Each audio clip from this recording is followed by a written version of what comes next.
Block committee Malegaon की जानिब से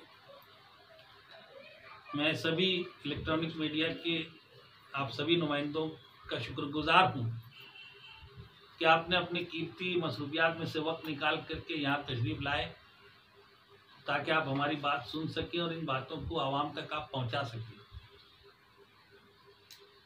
इसलिए भी कि आवाम का एक बहुत बड़ा तबका आज इज़्तिराब और बेचैनी की कैफियत में इंडिया में 29 जनवरी को पहला कोरोना का केस मिला। उसके बाद से जो लोग हिंदुस्तान आए बैरून ममालिक से, उनकी स्क्रीनिंग वहाँ पर एयरपोर्ट पर होती थी। 22 मार्च को जब जनता कर्फ्यू लगा उस वक्त तक 173 लोग बैरून मुल्क से हिंदुस्तान मालेगांव शहर में आए। उनका पूरा रिकॉर्ड रखा गया, उनको क्वारंटाइन रखा गया। 24 मार्च को लॉकडाउन लगने तक वो सारे लोगों की क्वारंटाइन की पीरियड खत्म हो गई, उनके अंदर कोई अलामात कोरोना की नहीं हुई। 24 तारीख से लॉकडाउन शुरू हुआ। ऐसा लगा कि बीमारी बड़ी तेजी से फैलेगी, मगर हम लोग इत्मीनान से थे कि अल्लाह ने नासिक जिले को इससे महफूज रखा था। अचानक 8 अप्रैल को लॉकडाउन लगने के 16 दिन के बाद मालेगांव में ये ऐलान किया जाता है कि 5 मरीज पॉजिटिव निकल गए। किसी का दिल तस्लीम करने को, मानने को न उस वक्त तैयार था, न आज मानने को तैयार है कि इस बात में कहां तक सच्चाई है। क्योंकि जब जो लोग बैरून शहर से आए थे वो तो उनको क्वारंटाइन किया गया और उनसे तो कोई मर्ज था निकला नहीं और किसी से फैलने का सवाल नहीं, क्योंकि वो आए उनको क्वारंटाइन कर दिया गया। फिर मर्ज आया कहां से? बेचैनी और इज़्तिराब।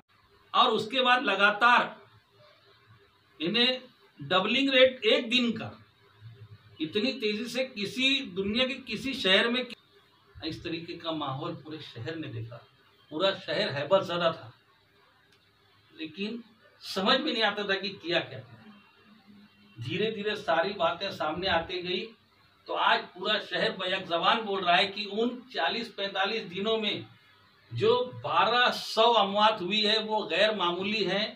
और वो क्योंकि साफ दिखाई देता है कि ये लापरवाही की वजह से हुई है या कुछ लोगों की नालायकी की वजह से हुई है। तमाम दवाखाने बंद कर दिए गए, इलाज मुआवजे की सारी सहूलियात मजदूर कर दी गई।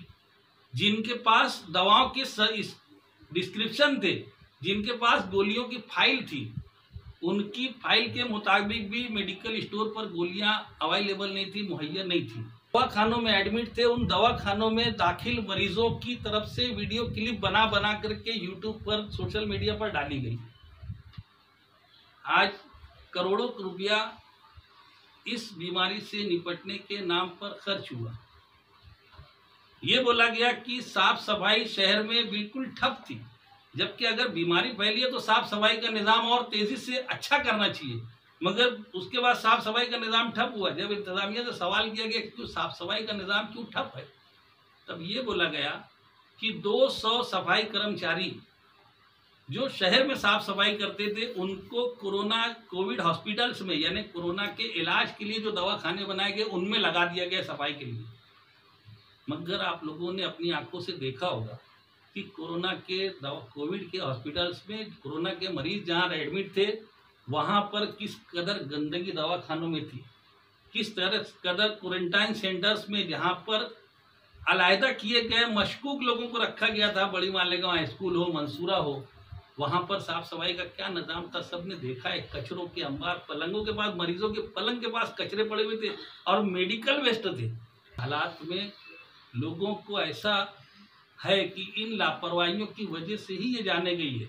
अगर दवाखाने बंद नहीं किए जाते, मुनासिब इलाज मिलता, कोविड हॉस्पिटल्स के अंदर ठीक ढंग से इंतजाम होते तो शायद इतनी अमवात नहीं होती। इसीलिए बहुत सारे लोग इसको मेडिकल मर्डर का नाम देते हैं। ये तो है इस शहर के हालात, मगर हम जाती तौर पर किसी को आज मुरीदी इल्ज़ाम ठहराने की, किसी की तरफ उंगली उठाने के रवादार नहीं है, क्योंकि शहर हमारा है, शहर के सारे लोग हमारे हैं। ऑफिसरान हो, सियासी पार्टी के जिम्मेदारान हो, सब कोई हमारे हैं। दवाखानों के डॉक्टर्स भी हमारे हैं और हर एक अपनी सफाई पेश कर रहे हैं। हमने, तुम जब अपनी सफाई पेश करो तो तुम हमारे हो, हमने तुमको मान लिया कि आप लोग का कोई कसूर नहीं है, लेकिन जो जाने गई है वो भी तो हमारे अपनों की गई है। जिन्होंने अपनी जिंदगी गंवाई है वो भी तो हमारे अपने थे। जिनको मौत का मजा चखना पड़ा वो भी हमारे लोग थे। और जिन लोगों ने अपने करीबो अकरबा को खोया है, जिन्होंने अपने घर के डॉक्टर इखलाक उस्मानी साहब, वालिद भी गए, भाई भी गया, सूफी मिल्लत हजरत सूफी गुलाम रसूल जैसे लोग गए। शहर के सब लोगों को सोचा कि उनको जमा करके हम बात करेंगे कि इंसाफ मिलना चाहिए। जिनको बेमौत मरना पड़ा, इलाज नहीं मिलने की वजह से, किसी न किसी की लापरवाही या ज्यादती की वजह से किसी की जान गई है, उनको इंसाफ मिलना चाहिए, उनके वर्षा को मुआवजा मिलना चाहिए। और जिन्होंने लापरवाही की उनको सजा मिलना चाहिए। जिन्होंने अखराजात करने में कुछ अगर 19-20 किया होगा वो भी होना चाहिए। अगर किसी ने, अवाम ने तुमको चुनकर नुमाइंदा बनाया, उसके बाद तुम अवाम के लिए अगर कोई गुमराहकुन बयानबाजी करते होगे या तुम अपने फराइज को अदा करने में कहीं कोताही करते होगे, तुम्हारा भी सामने आना चाहिए। इन तमाम बातों को सामने लाने के लिए हम कुछ नहीं कर सकते। हम सरकार से मुतालबा करें कि सरकार एक कमेटी बैठावे, एक इंक्वायरी कमीशन बैठावे। जलगांव में सिर्फ 100 अमवात हुई, वहां के जलगांव के पालक मंत्री ने वहां पर इंक्वायरी कमेटी बिठा दी। हमारे यहाँ पर 1200 अमवात हुई है। आवाम के दावे के मुताबिक, अभी हम फाइनल फिगर नहीं मालूम, हम लोग कब्रस्तानों से, शमशान भूमियों से हम उसकी तादाद हासिल करेंगे तो हम फाइनल फिगर बोलेंगे। लेकिन आवाम के कहने के मुताबिक 1200 के लगभग अमवात हुई। जो वहाँ 100 मौत के ऊपर इंक्वायरी हो जाती है, हमारे यहाँ 1200 अमवात हो गई, कोई कुछ बोलने को तैयार नहीं है। सरकार से कहा जाता है कि 1200 अमवात हुई, सरकार बोलती है कि नहीं, सिर्फ 64-65 हुई है।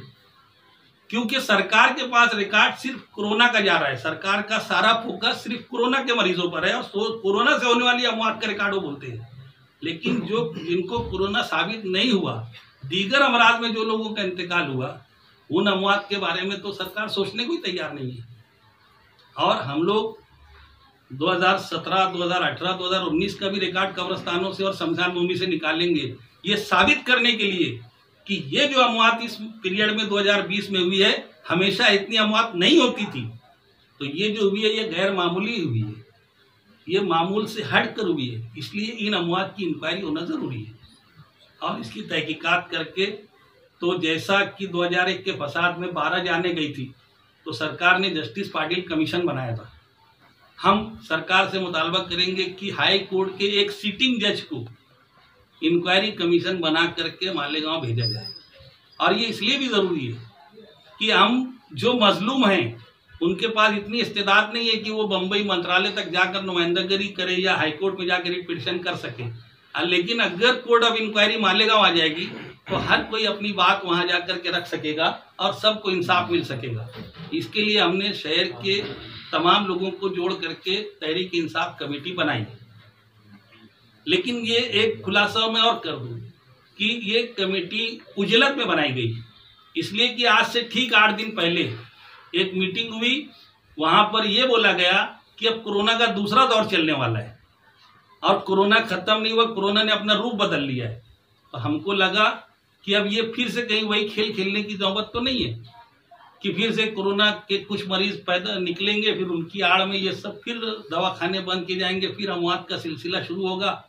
तो हम फौरी तौर पर एक पैगाम देना चाहते थे कि खुदा के वास्ते तुमने कल जो कुछ कर लिया किया, अब अगर कोरोना का दूसरा दौर, हम दुआ करेंगे अल्लाह से कि ऐसा कुछ ना आवे, लेकिन अगर ऐसा कुछ आता है तो जो लापरवाही पिछले दिनों हो गई, ऐसी कोई लापरवाही अब नहीं होना चाहिए। हमने जितना खो दिया बहुत है, हम आगे अब कुछ खोना नहीं चाहते, बल्कि हमने जो माजी में हमने खो दिया उसके लिए भी हम इंसाफ के लिए आवाज उठाने के लिए तैयार है। इसलिए फौरी तौर पर ऐसी एक इंसाफ कमेटी का ऐलान करना जरूरी था।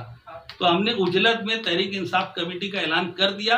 अभी हम लोग पूरे शहर तक पहुंचे नहीं हैं। आप लोग जब ये हमारा पैगाम लोगों तक पहुंचाएंगे, और जो लोग भी यूट्यूब पर हमको सुन रहे हैं, हम उनसे गुजारिश करते हैं कि आप लोग इस तहरीक इंसाफ कमेटी में, आपको आम दावत है।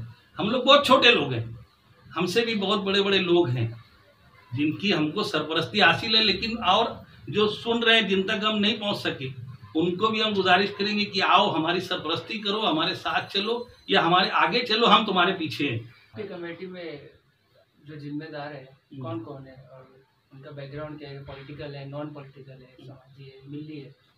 देखिए, अभी हमने कमेटी में जो भी सोशल फील्ड में काम करने वाले, समाजी फील्ड में काम करने वाले, मिली मसाइल पर आवाज़ उठाने वाले और जो आम तौर पर फील्ड पे काम करने वाले कुछ बुजुर्ग, जैसे कुल जमाती तंजीम के सरगर्म रुकन में अकबर सेठ अशरफी जो सूफी साहब के साथ में रहते थे, मौलाना अब्दुल हमीद अजहरी साहब के फर्जंद हैं हिफ्जुर रहमान अजहरी साहब, ये मुशायरा वगैरह काफ़ी दुनिया में इनका नाम रहा है, इम्तियाज सेठ साहब, और हमारे मीटिंग की पहली मीटिंग की सदारत की थी इकबाल भाई कांच वाला, इनको आप जानते ही हैं। इसके साथ में नसीर अहमद अंसारी साहब है, अंजुमन सरकार मुफ्ती आजम, ये मजहबी तंजीम भी चलाते हैं, उसके साथ उसके भी जिम्मेदार हैं और समाजी कामों में भी सूफी साहब के शाना बशाना रहे हैं। सुन्नी ताजिया कमेटी का नाम आपने सुना होगा, बहुत सरगर्म रहती है, उनकी ये सदर साहब हैं रियाज अहमद कादरी अतरवाला साहब। ये समाजवादी पार्टी में काफ़ी अरसे से काम किए हुए मंसूर अंसारी साहब हैं। अकलियती फलाह बहबूद फाउंडेशन के जुनैद सहारा साहब, जुनैद बरसा बरस से अपने मकासद को लेकर काम कर रही है, उसमें कभी कोई इंतखाब नहीं हुआ। आपने जलगांव का रेफरेंस दिया, जलगांव में 100 अमवात के ऊपर कमेटी बैठती है और मालेगांव में 1200 पे क्यों नहीं बैठती है? अब इसको मैं क्या बोल सकते हैं, अभी ऐसा है कि हमने जब इस काम की शुरुआत करने की बात की तो मैं अपने साथियों को बोला कि जैसे ही हम लोग इस बात का ऐलान करेंगे, लोग हमारे पीछे ढूंढने निकलेंगे, हमारे बात को नहीं देखेंगे, वो हमारे देखेंगे कि मैं अगर पक्के इलाकों में रहता हूँ तो मैं किस पार्टी से जुड़ा हुआ हो सकता हूँ, अगर मैं झोपड़पट्टी से ताल्लुक़ रखता हूँ तो मुझे किसने लगाया होगा। यानी इस समय सियासत ढूंढने की पूरी कोशिश की जाएगी। क्या काम जाएंगे सियासी लोगों से? नहीं, हम ये चाहेंगे उनसे कि भाई अगर ये हमारा आप भी जो सियासत में रहते हो तो जो बातें करते हो, आप खिदमत की बात करते हो कि हम आवाम के लिए हैं, तो अगर आप वाकई आवाम के लिए हैं तो आप हमारी रहनुमाई करें, आप हमको बताएं कि आवाम के अंदर जो शुकूक व शुबहात है, अगर हम ये मान लें कि किसी की भी गलती नहीं है तो कुछ न कुछ हुआ तो है, तो उसकी कहीं ना कहीं तहकीकात करके आवाम में इस्तिराब है, उसको आवाम को बेचैनी है, उसको दूर करने के लिए, उनको मुतमईन करने के लिए तो होना चाहिए ना। जाबिर शाह मालिक, आपने जैसा भी बताया कि 2 बातों के ऊपर तुम नुमाइंदगी करने वाले इंसाफ के लिए, तो दोनों बातें के अंदर मतलब एक बात ये कि 1200 अमवात जो हुई है आप उसके ऊपर भी इंसाफ की बात कर रहे हैं और मजदूरों के साथ जो हुआ उस पर भी इंसाफ की बात कर रहे हैं, तो रट पिटिशन के दोनों मामलों पे दाखिल की जाएंगी, दोनों पे इंसाफ होगा। 3 बातें जोड़ लो ना, जिन्होंने जो अखराजात हुए कोरोना के नाम पर, उसमें क्या हुआ वो भी सब सामने आना चाहिए ना। नहीं, मजदूरों के साथ जो मतलब हालात में मजदूरों के साथ जो हालात उसके ऊपर भी इंसाफ मांगेंगे, उस पर भी हम इंसाफ मांगेंगे ना कि भाई मजदूरों के ताल्लुक से जब तुम सब कुछ कर सकते हो तो मजदूरों के लिए, जैसे एक मिसाल के तौर पर गरीब भूखे लोगों में राशन किट बांटने की बात आती है तो स्टैंडिंग कमेटी का ठहराव हो जाता है, ऑल पार्टीज गठ नेताओं की मीटिंग में ठहराव हो जाता है, वार्ड कमेटियों की मीटिंग में ठहराव हो जाता है, उसके बावजूद उसको इम्प्लीमेंटेशन नहीं होता, तो आप इंसाफ काम आगे नहीं बढ़ता।